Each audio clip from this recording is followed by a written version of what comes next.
Welcome to the Knowledge for Men show. Your life will never be the same. Your level of success will seldom exceed your level of personal development. I want to die empty of regret. I want to die empty of my best work. We don't understand who we are. Instead, we're living out somebody else's narrative. What one man can do, another man can do. If it's been done, it can be done again. Being yourself and being your truest, most authentic self in every moment. If it scares you or makes you a little afraid, do it. Follow your heart and your gut. The first stage, I think, is finding you, like finding out who I am today. Stuff will not work. You will have things that fail. Success is when you're a happy, fulfilled person. How do you define success? It's your life, and you are the creator of the movie script that is your life story. How would you like to become unstoppable, irresistible, and unafraid in every area of your life? Get free instant access to my Double Your Confidence program to become a person of action, overcome any obstacle, and scale any height. Go to kfmconfidence.com to get instant access to my program. Again, that's kfmconfidence.com. All right, guys, welcome to the show. I'm here with Josh Rivedal, Executive Director of the nonprofit Impossible Project, an organization dedicated to helping people overcome extreme life challenges, obstacles. And Josh is also a playwright, actor, and writer for Huffington Post. Josh, happy to have you here. Good to be here, my brother. Good to be here. All right. And you said you had listened to the show previously, so you know that we have a success quote or some sort of saying that we're looking for something that you've lived by, something that's helped you on your journey. So share with us what you got, and let's kickstart the show with that. Sure thing, Andrew. This one might be a little overdone, but I love it. It's something I've been living by since 2011. It's Winston Churchill. Success is not final. Failure is not fatal. It is the courage to continue that counts. And to me, that since what I've been through in my life, success isn't final. You've got to keep moving in different ways and different methods, and what was successful yesterday might not be today. And failure is not fatal. That's a beautiful statement, because it's really a lesson learned on the way to success. And really, the best thing you can do is to continue to show up every day and keep hustling and grinding. And that to me is what I try to do every single day. Yeah, failure is not fatal. Failure is feedback. I think if we just remove the word failure from the dictionary and replace it with feedback, I think we would all be on our way and moving forward, instead of letting those things just, a brick gets thrown at our face and we just fall down and never get back up. So, what's interesting about the quotes is a lot of people, or what I've seen is that a lot of people will choose a quote probably relatively quickly. I'm sure they didn't spend a lot of time looking for some sort of quote, but they pick something that really meant something to them. And it was relevant to actually their journey and their story. And is that true for you? Am I just putting this together in my head? No, absolutely. Absolutely. Definitely on my end. I mean, this is something, as I was coming out of a funk, to put it lightly. I mean, lost my dad to suicide in 2009, nearly took my life in 2011. And as I got help and came out of that, which took some time. I mean, I was living by quotes and living by music lyrics and writing and this and that, and really trying to find the capacity to find success and to not get down on myself every time I had a little or big failure or perceived so. And it really was every day, especially being in crisis for a period of time and then coming out of that and still almost learning to walk again, as it were, as a human being. It was very courageous. And I had to remind myself of that every day, that you're getting up, you're doing your thing, and this is going to grow into something bigger and bigger and bigger. But right now you've got to take baby steps. And so there was a piece of courage every day to get out of bed and to do something that, even if it was something small, do something that would affect my life in a positive way. Yeah. I just want to first and say, I respect your vulnerability and just getting deep right away. I respect that a lot. How did you get out of that situation? So you had lost your father, and you yourself were in a very tough situation where did you actually commit? Like you tried it? There was an attempt, or you were just in a type of suicidal state? Yeah. So I didn't actually make an attempt, but I was hanging off of a ledge, and I was holding myself there for what seemed, I don't know, it was at least a couple of minutes, if not 10, 15, trying to figure out, do I want to die or do I not want to die? And I just don't want to feel like this anymore. So I was in like extreme emotional pain and physical pain as well. I mean, like some of these common signs and symptoms of suicidal thinking: you can't eat, you can't sleep. Obviously the constant thoughts of suicide, but not enjoying the things I once enjoyed. I would cry at the drop of a hat for literally no reason. So there was a lot going on. And what got me to that place was losing my dad. My relationship with my mom previously was good, but then she sued me and my brother and sister and took us to court for my dad's inheritance. My girlfriend of 6 years left me, decided it was time to go. So just those three major losses in a period of about 19 months threw me for a loop. And then I had all this time because I was working like 80 hours a week prior to the new year. So 2010 into 2011, and January through February of 2011 is really when I was in crisis. So I went from working 80 hours a week to 10 hours a week, and I had all this time to think about what was going wrong in my life. And then I started developing what is called clinical depression, which actually mirrors some of the signs and symptoms of suicidal thinking. So I didn't actually make an attempt, but you asked me how I got out of that. Well, first. And how long was that situation lasting for you when you've had that clinical type of depression? Because I mean, that's huge stuff. Losing the father, having family conflict after the loss of a loved one, and then the loss of an existing loved one with your girlfriend. So all of that, in addition, you know, you're walking into this working 80 hours a week. What were you doing? I was doing a mixture of voiceover work. I was producing theater. So a lot of art and a lot of artistic work there. So yeah. I'm just adding to the, like you're already stressed. Like you're already in like a vulnerable state. You're working 80 hours a week. Like anyone's going to be very stressed in that type of environment. And then you add on these three life altering circumstances. And I think that the product of that would be depression for many. I think that's just what would happen in that type of state. So yeah, definitely walk us through. How long did this last for? So the actual depression lasted for about 6 to 7 weeks, the deepest, darkest part where, you know, I was thinking about suicide a little bit at the top of that, you know, beginning of January and through about mid-February, like this is where I nearly made an attempt. And coming out of that, it wasn't like a light switch, you know, it wasn't that simple. It was definitely, like I said before, learning to walk again. So, you know, I got away from the suicidal thinking a couple weeks after that near attempt. But as far as like feeling like me again and recovering and feeling whole, it took me until maybe October, November of that same year in 2011. So it was sometimes that recovery was like 2 steps forward and 1 step back, but it got easier and easier and easier as I moved forward. So yeah, the deepest, darkest was about 6 weeks. And then I would say it took almost 9 months for like a full on recovery. And what were those 6 weeks like? So you're working 10 hours a week. And, you know, you're probably not getting out of bed. And what is it like in that moment? If you could be courageous and share with us. Absolutely. So it was hard to get out of bed. I mean, there were days where I did go to work and was able to do that, but it wasn't the same. And people noticed that I wasn't the same, but they didn't quite know how to ask or what to do. I mean, I was isolating. You know, I would look at myself in the mirror and there was a lot of self-hatred and a lot of very negative self-talk. And just, you know, consistently talking to myself about how I was a failure and how I didn't deserve to live and things like that. You know, not being able to eat. I mean, at some point, I mean, there was maybe a bite or two I could eat every day, but that makes you sick at some point, you know, and your stomach starts to do weird things and it does weird things to your body as well. So that doesn't help. And then on top of that, you know, you're in emotional pain. And so it's all just piling up. And it's this whirlwind of just negativity and the depression. I mean, it was just about eating me alive because I didn't have any at the time. I didn't have any coping skills. I didn't know how to manage this. I didn't know what to do. And so my day to day was really like I was spending pretty much all my time with myself. Other than when I was able to get to work and do that, I wasn't talking to anybody. I wasn't reaching out. You know, I was pretty much by myself and on my own, and it was terrible. Yeah. And so what were the steps? When did you realize that, you know, I'm in a bad place, and there was some sort of aha moment where you realized that, look, I got to get this together. Like I've got to get out of this. I got to climb out of this. And what were the steps you took to do that?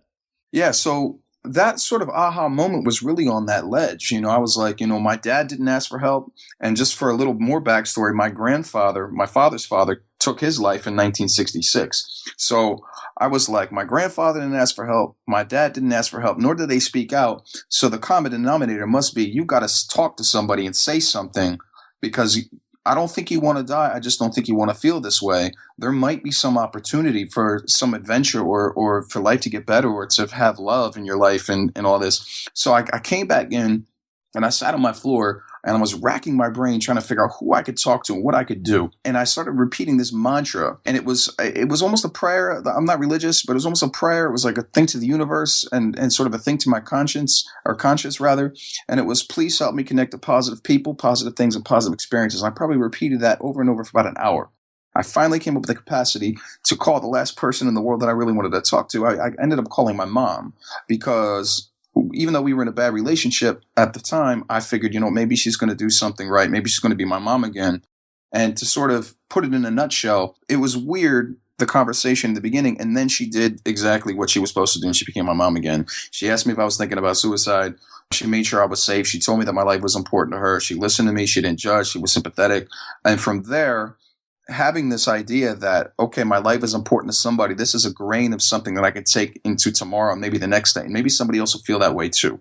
Then I started researching suicide and suicidal thinking and depression. And I realized it's like depression can affect as many as 1 in 2 people in the US. I was like, nobody's talking about this. This is wild to me. I started journaling. It was a little bit of creative writing, but mostly it was like mapping things out that I was thinking in my brain and getting the things out on the page, lessons learned and things. And that was a daily thing. It was very blog-like even. I coming out of this, also the spirituality sort of returned for me, and I started kind of praying out loud, and that's kind of what I was doing. That's my spirituality, practicing gratitude. Eventually I got into therapy. It was a couple months later, but I was going back to school at the time. And so I was able to go to my school's counseling center and utilize those resources. And that was great.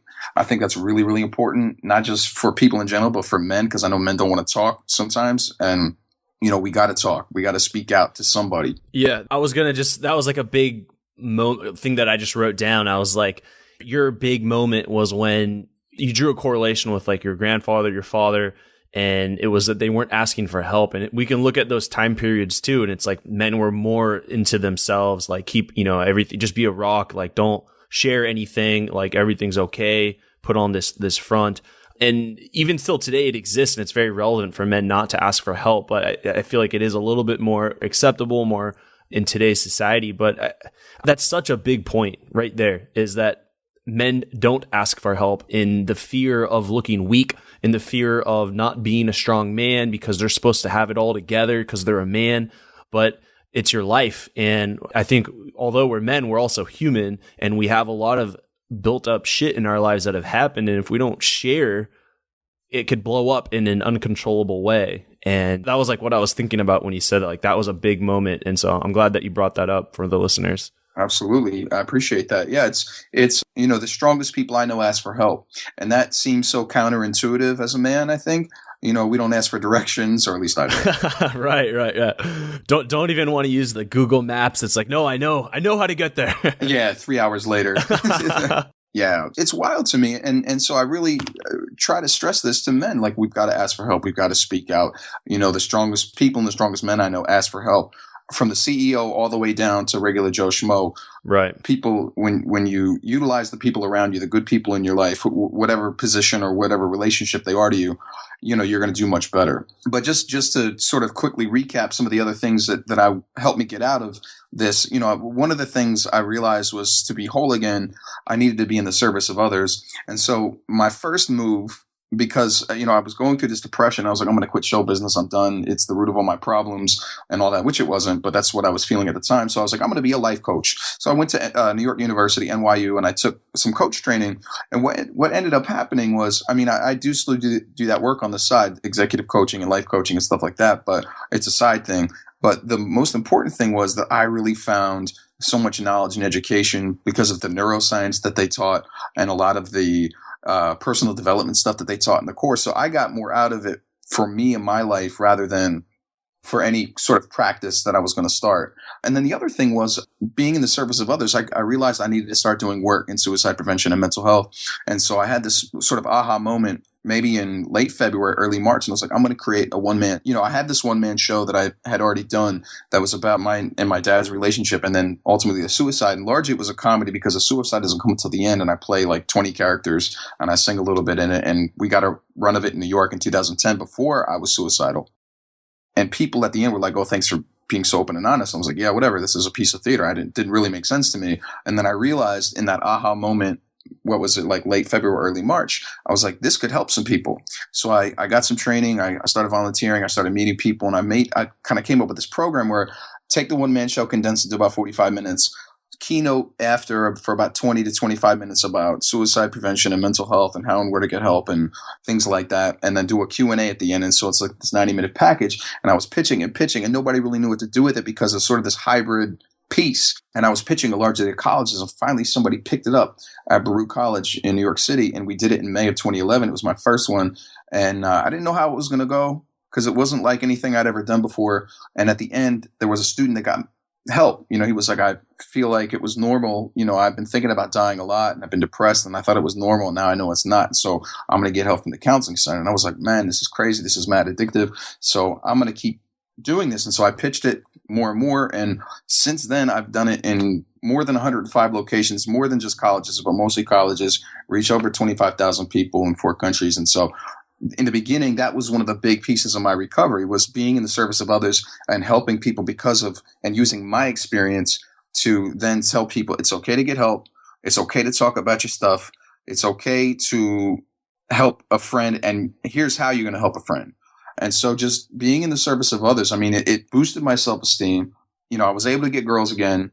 I was able to make friends. I was able to do a lot of things for myself that I don't think would have ever happened, or may have happened a lot slower if I didn't work to the betterment of other people. So yeah, Tony Robbins says, fastest way to get out of depression, go help someone. That's a good point. It's a little whitewashing, on a certain level, because there's lots of different levels of depression and chemical imbalances and things like that. But certainly if it's situational, I mean, I always say in my, when I do these speaking gigs all over, I say, and I talk about the different things that you can do. I say, even if you can barely get out of bed and you can do like one thing for somebody, and managing your self-care and being okay. But if you can do something to help somebody, whether it's holding the door, if that's all you can do is hold the door for somebody, that's still a gift that you can give to somebody. Now, you don't have to reach, 25,000 people in a couple of years, but you can do something. There's always something you can do, and then make it a habit of helping other people on the daily. And it does a lot for you. So yeah, it gives also what, like, for example, your story where you're doing these acts and impacting over 25,000 people. It really gives meaning to your challenge. Like, I went through that, but now I've impacted over 25,000 people who will go on and each impact dozens of other people who will each go on and impact, it's more than 25,000 people. Mm-hmm. And so it really gives your challenge that meaning. Like, this had become, you turned adversity or a crisis into a benefit for yourself and also for the lives of other people. Yeah, and anyone could do it too. I mean, it's not, I'm just a dude from New Jersey, and statistically, who shouldn't be here right now because of the high rate of suicide when, a family member or a loved one takes their life. I mean, it's much higher than general population. So that's really one of my, secondary goals with the I'm Possible Project, is getting other people to tell their stories, because once you do, you're going to impact so many people, and even if it's just 5, even if you only impact 5, again, like you said, those 5 each impact dozens of people who impact other people. So, I mean, you don't really get the full spectrum of who you're helping and how you're helping, but it's really, really important to use personal experience to help others, and anyone can do it.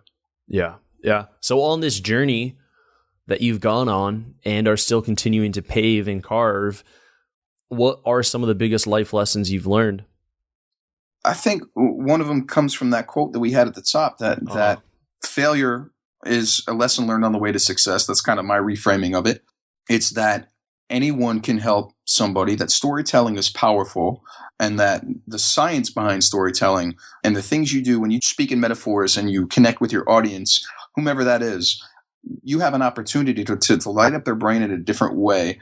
And to kind of put it in a nutshell, like in my world, talking about help leads to getting help. So it's really, really important to be there. And I mean, like, if you want to talk about friendships even too, like just how important relationships are, because previously being an actor and just my mindset was I got to keep hustling, keep grinding, and it's all about me. Right. But really, at this point, it's the more I help other people, the more actually that I get out of it. And that's not even the primary goal. The primary goal is to help other people. And now I'm making a great living. I'm seeing the world. I'm able to save money. I met my wife through my work. I've made amazing friendships, like long-term friendships in different states and in different countries because of this. And so the relationship and the value that is in there, like I'm never going to starve. I'm never going to go, I'm never going to be homeless, and I'll have the biggest freaking funeral ever. You know what I mean? Like, it's like the relationships, I think, are what we all need as human beings. You know, we're cohabitative creatures. And I think the relationship piece is one of the biggest ones that has come out of this. It's not about the income. It's about the outcome in sort of business terms. But you can sort of modify that with any relationship that you have. And the more you give, the better you're going to do. And the more abundance that people around you are going to have. Yeah. Yeah.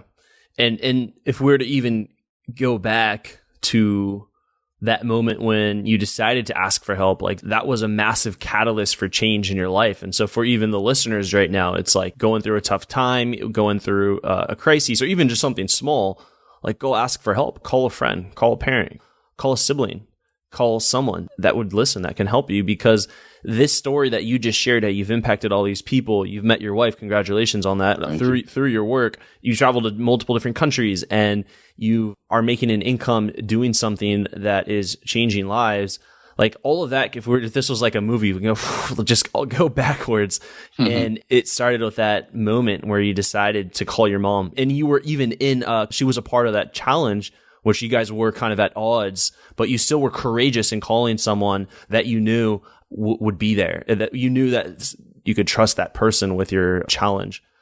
And I think that's powerful, just to kind of revert back to that moment. And then fast forward now, all the stories, all the journey that you've gone through, you wrote that through your journey and through taking the lessons that you learned. And now it's just impacted a lot of people. And I just think anytime you can make an impact and make a living doing it, like you're really hacking life. And it's just incredible. I love capturing the story of the crisis into that epic journey. Yeah, it's really kind of well put. Like it is sort of hacking life, and it's possible. It's possible for anybody when you put away limitations and self-limiting thoughts and not, I can't, but I'll figure it out. And that's after a crisis, of course. I mean, but that actually is in crisis. I can't, but I'll figure it. You know, it's not I can't. I'll figure it out.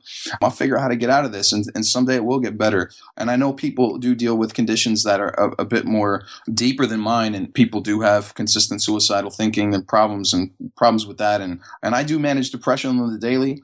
And there has been one other major flare up post the suicidal thing, but I knew how to deal with it, right? So it's just important to know that it can always get better. There's always a solution. There's always a way out.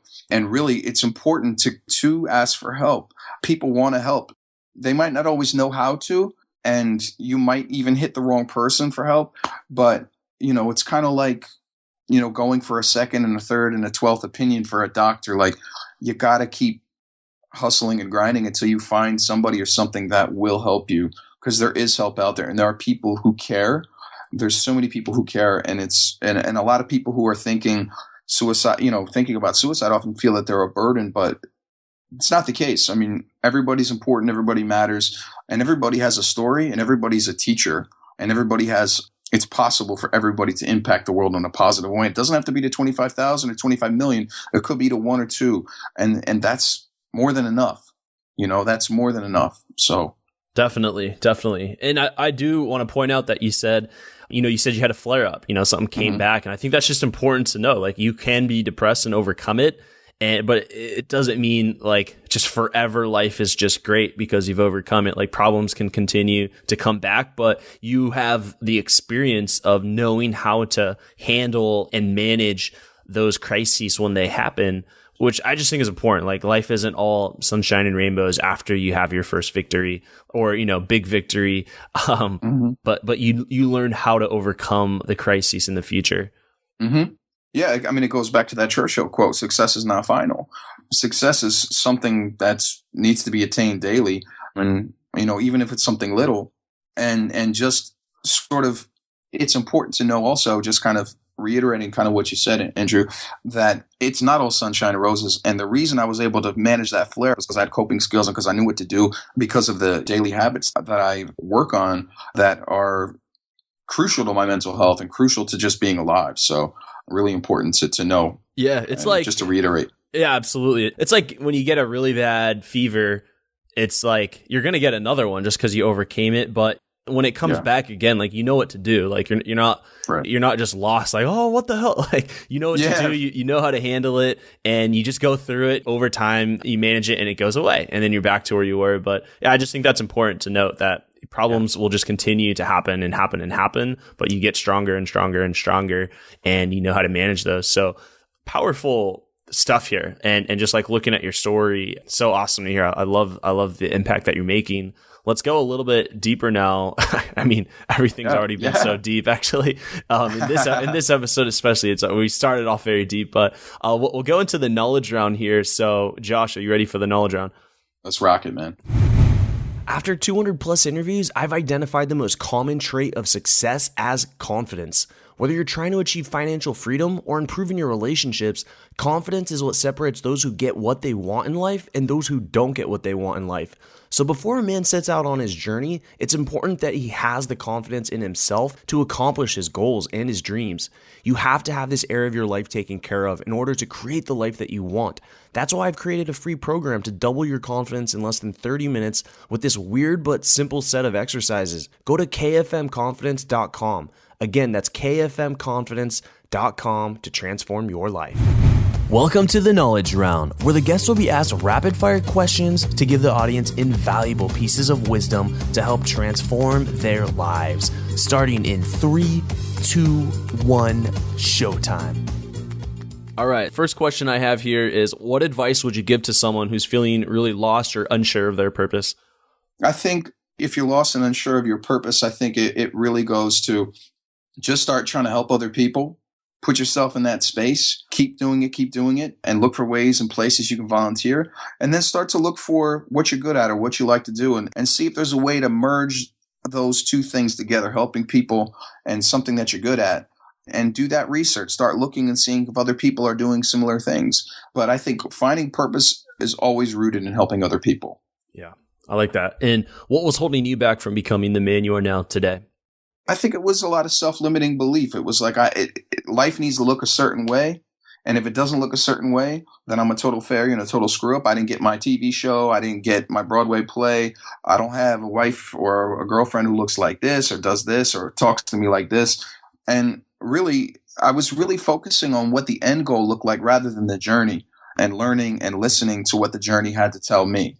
So it was a bit of that. And it was also the self-limiting beliefs that, like, yeah, I don't know if I can really do this. No, let's figure it out. We'll figure it out, and we'll hustle and grind and move in any direction and do the research and be autodidactic and learn. So I think it was some self-limiting beliefs, and I think it was focusing on the end goal rather than the journey. Yeah.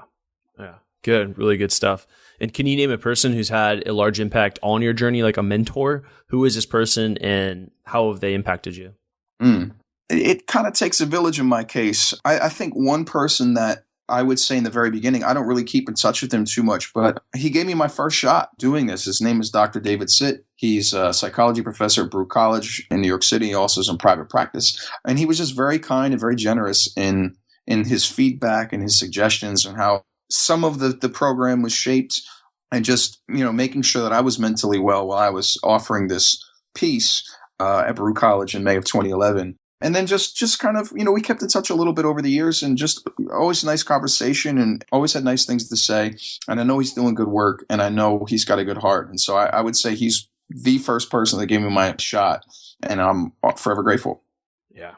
Nice. And what would you say are 3 of your most influential books that have helped you on this journey, and why? Yeah. I think Never Eat Alone was a good one. Keith Ferrazzi. It was just about relationship management and how to give to others. I think that was a big one. I like Influence by Robert Cialdini. It's a psychology of persuasion and how and why people say yes. And it's not really about like trying to get your way, but it's learning about psychology and learning about how the brain works and learning how to, maneuver in and out of dealing with people on the daily. And there's just a lot of good lessons. And then I think another one, because I wrote a memoir a couple years ago, one that was kind of influential in me writing that book was Dry by Augustin Burroughs. And it was about his dealing with his alcoholism and seeing and whether it was embellished or not, I don't know. There was some stuff out, but I thought it was just a really good book, and he was honest and vulnerable, and I thought it was a brilliant piece, and it sort of spurred me on to be able to write my piece and make it and craft it in a creative way, and just sort of see the model of what a memoir is and how to write it and stuff. So that was probably one of the first as I was writing my first book. Yeah, I'll have to check that book out. And I noticed how you call your work pieces, like an art piece. I like that. It just adds more kind of creative energy into the work. Yeah. And okay, so this one here is more of a scenario, but imagine you had, if you could imagine and envision what your 20-year-old self was doing personally, professionally, financially, just where he's at in his life. And if you had 60 seconds with this 20-year-old version of yourself, 20-year-old Josh, what would you tell him to do, and what would you tell him not to do? I would tell him to chill out a bit. It's okay to have some fun on your journey, and it's okay to let loose a little bit, because I was working really hard back then, but it was sort of like busy work, and like it just wasn't productive work. And then I would also say, man, you need to continuously be thinking about other people over yourself, and you need to learn how to network better. And by networking, that I just mean meeting people who can help you in your journey, but also learning how to help them more than they help you. And I would really tell him to learn how to find his purpose better and his ground, and be a little more grounded. So, is this your philosophy on life and success? Yeah, I really think it is. I mean, success really does come, and I've kind of reiterating it, but it's really just about helping other people. I think it's helping other people, and it's also the lifelong pursuit of knowledge, because you don't know everything, and to get what you want, you got to do something you never have done before.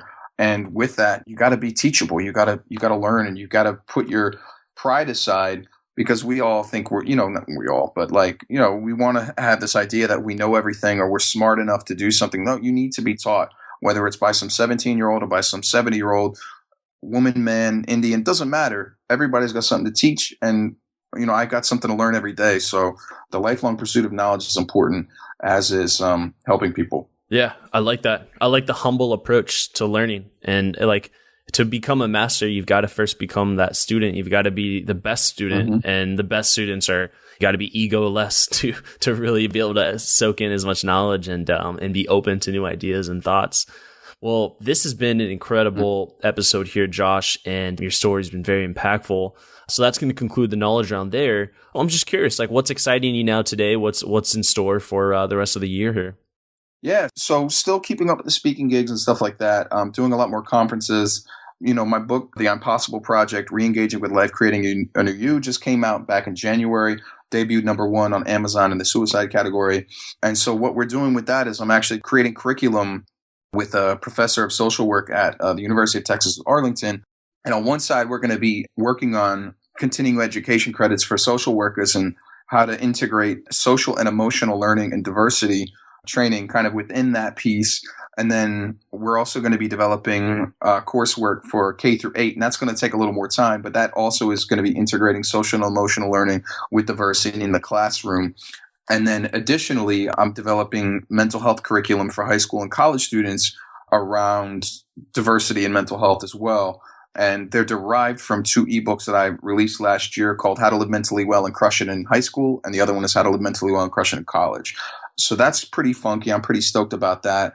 Also developing book #2 in the Impossible Project series. It's really kind of a continuation of book 1. It's going to be another 50 stories, and we're compiling the stories at the moment, and I'm really excited about some of what's going to be in there. And there's a few other variables that we're figuring out, and I think I've got a good forward writer for this one, so that's pretty exciting. And what else? I mean, just going to be kind of all over the place in the States, in the US and Canada, and got a couple vacations over the summer, so I'm pretty stoked about that. But it's just this idea of creating new things and keeping it fresh within this field, and just continuing to make it work, and to hitting people where it counts, and to making an impact. I'm getting a lot of creative things coming out of you, a lot of creative things flowing out of you this year. Just excited to see all these books come out. You're even talking at a very, just the energy in your voice, very excited. So it's good to hear that and see that coming from you. How can the audience follow up with you moving forward, and where can they get the book? Yeah, so my foundation, my website is www.iampossibleproject.com. So that's IAMpossibleproject.com.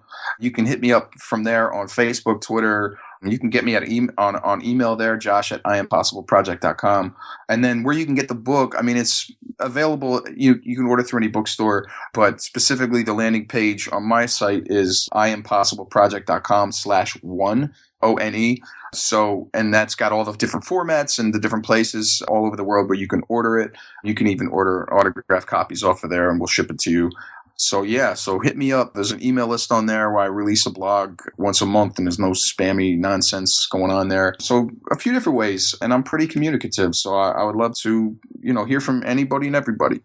All right, Josh, thank you so much for sharing your story. And I really respect the vulnerability. It just got deep right away, just right from the get-go. And I think that's sometimes just what we need is just cut right to it and get into the story and the value that you offer. So Josh, thank you so much for sharing all this on my show here today. Thanks, Andrew. I appreciate it. It's great to be here. Thank you for listening to the Knowledge for Men podcast. Hundreds of interviews and millions of downloads later, we're continuing to build an international movement, and we're just getting started. So if you enjoyed this episode, go ahead and leave a helpful review in iTunes, because it really helps the podcast grow so we can impact even more men in the world who need this.